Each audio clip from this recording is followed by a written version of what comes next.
Hello, so I've been testing the Steam controller with various games, messing around, seeing what you can do with it. And one of the features I found out about that I didn't realise until just recently is that it has a gyroscopic sensor in it, which is very similar to what you have in your mobile phones, a sort of accelerometer based detection. So if you look here, in the controller screen here, I've set it up so it's using the gyro to detect the tilt. And what I'm going to do is just test how well it is with the input. But I have spotted one issue, this is with the Assetto Corsa, but I spotted one issue with the input using the gyro, in that there's a massive dead zone in the centre. You see it as I go across it, and there doesn't seem to be a way to avoid this. And I wouldn't be surprised if this is just because of the way that gyros operate, in that you get this this sort of dead zone in the middle, otherwise it'll fluctuate between the two. So already that might make it a bit awkward for precise driving, but it's going to be interesting to see anyway. So I've set it up. We've got the triggers for accelerator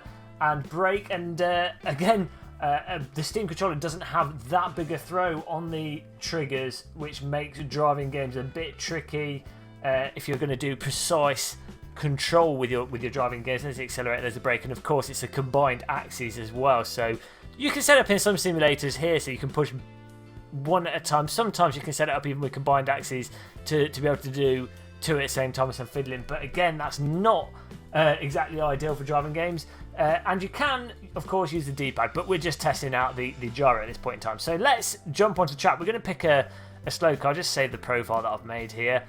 Last of all, I have set it up so that we've got brake gamma, so that the brake feeds in gently, makes it a little bit easier, but we've also put gamma on the steering so it's not immediately sensitive. And of course in Assetto Corsa, many driving games and simulators, you can set speed sensitivity as well, which allows you to control the car easier at high speed. At high speed the car's less responsive, stopping you from accidentally throwing the car all over the place, and at low speed it's more responsive. So let's go in, and we're going to jump into the Expo, which is a really fantastic, progressive, smooth, not too fast car, just a really nice handling car in Assetto Corsa. And this is likely to be a disaster. I'm going to have to switch my OBS from Windows Capture to Game Capture. Let's hope this works. There we go, it works. I've made the game window a bit narrow, so stuff cut off. That's just so you can see the Steam controller in the video, along with the Nintendo Wii U and an old LG monitor. But there we go. Clicking on the controller, there we go, we're in, and the input's there. We have the input. It's a little bit twitchy. I always find driving games with controllers, especially accelerometer based controllers, not too good, because when you try and do quick counter steers, weird things happen because the accelerometer has to pick up the inertia and momentum and everything. And it's normally a bit of a disaster, but let's give it a go anyway. I've got the shift up to this top clicky button up here, and shift down to the left top clicky button. Less talking, more driving. Off we go. This is feels a bit like trying to balance an elephant on a tightrope across two very tall buildings during a thunderstorm, but it kind of works. It's a bit like playing some crazy driving game with the Wii. Oh, we're locking the tyres up, probably knackered them. Needless to say, this is not going to be the bit can't steer. This is not going to be the fastest lap time that you're ever going to set. Whoa. The actual accuracy of the gyro is acceptable, though. As I said, the dead zone in the middle is a bit irritating if you were going to be super duper precise, but you can kind of get around that with the sim on it. Whoa, we knocked the camera off as mine. Whoa, we lost control there, and I don't have 30-foot long arms. It's just that I'm using a super wide angle lens on my web camera. You might have been wondering, why has that guy got 20-foot arms? Really wide angle. So yes, catching the car is very tricky indeed with the gyro, especially if there's no feel as well. I mean, with simulators, you really need force feedback as well to do stuff like self-aligning, and that's where the force feedback of the steering wheel basically automatically corrects the car in the direction the car wants to go in, which makes it a lot easier to drive than if you were playing with a gyro or even an analog stick. Let's go into this corner. Oh. Yes, it's very, very tricky indeed driving with the gyro. Let's go in reverse. We're going to do one lap though. We've got to do one lap. Probably done about, set of tyres for this car, 200, 300 pounds. Probably knackered them already. A couple £100 worth of damage. It was worth it. So, as long as you don't go over the limit and you don't intend to have to counter steer, you know, you could use the gyro.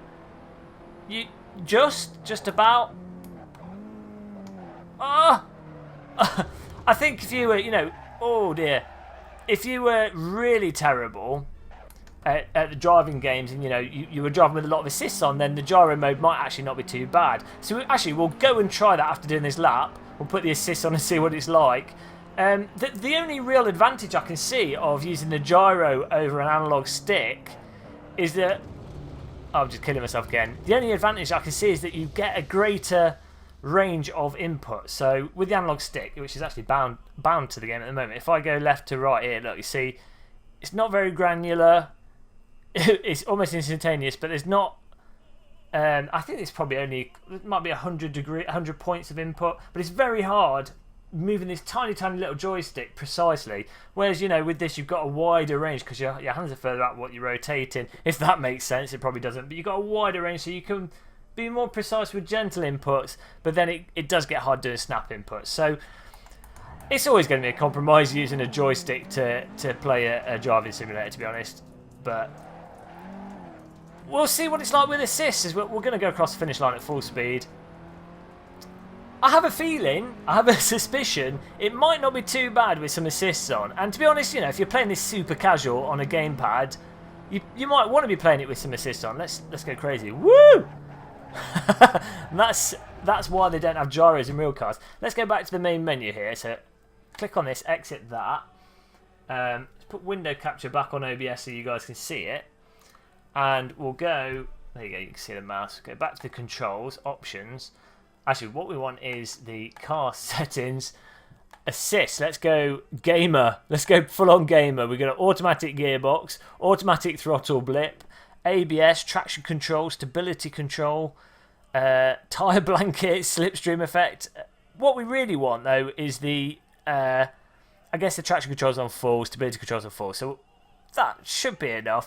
Some driving games have more assists for like absolute noobs. So R Factor 1, R Factor 2 games, stock car, racer and racing experience have really good settings if you were basically you wanted the game to drive itself. Project Cars as well, I think it does.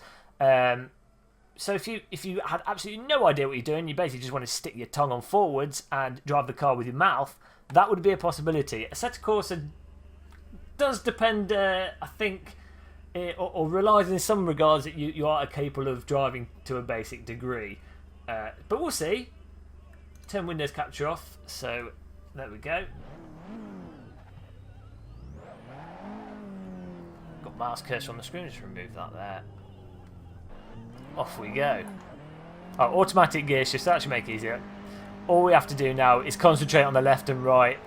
Not sure how much it will auto-correct for slides. Oh, we've got a driving line as well.